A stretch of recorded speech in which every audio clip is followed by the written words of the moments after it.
All right, second graders, it's time for chapter 19 of Lulu's Mysterious Mission.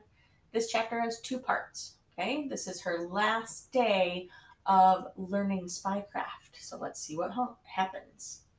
Chapter 19, part 1. Back from school on Thursday, Lulu was met at the door by Sonia Sophia Selinsky, who said to her, "We must hurry. Your parents return tomorrow night, which means we haven't much time to give your final lesson in basic spycraft." She explained that the final lesson involves several clues that she had hidden all over the house, with each clue leading onward to the next.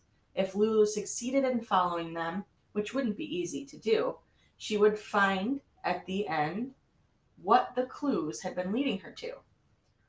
"Which is what?" asked Lulu. "Tell me, and I'll get started. I'll get started right now, and I'll be finished before bedtime." "I wouldn't count on being done before bedtime," said Miss Linsky. "And you aren't permitted to know in advance what you'll find. In fact, this particular lesson, which ends each set of my spycraft lesson, is known as, are you ready? Here it comes. It's called MM, which stands for, yes, that's right, Mysterious Mission. And that, I sincerely hope, takes care of that.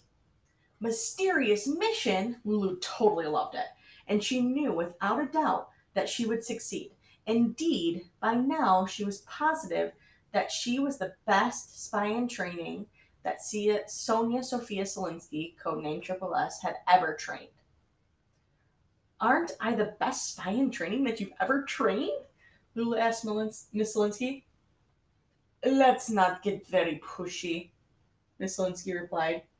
Then she sat Lulu down in the kitchen, fed her an early supper, and handed her, printed neatly on a note card, the clue to where she should look for her next clue.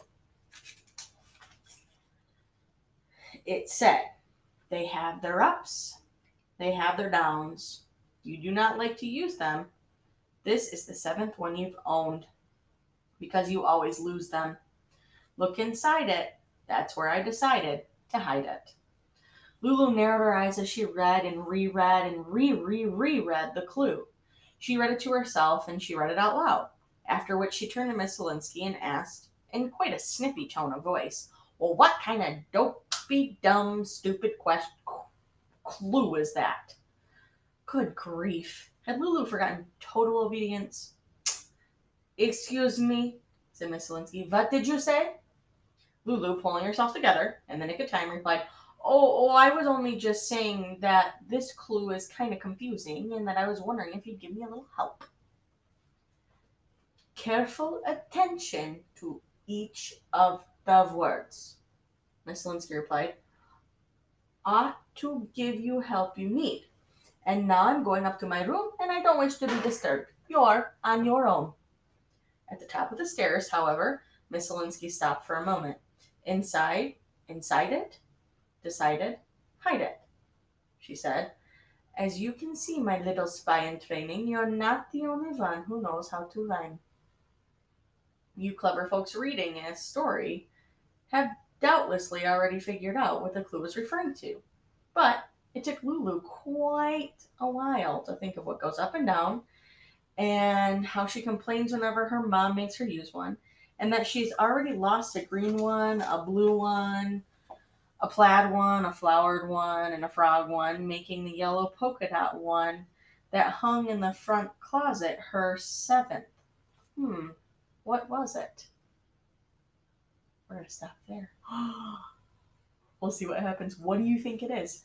Where is her clue hidden? Do you know? All right, we'll check it out next time.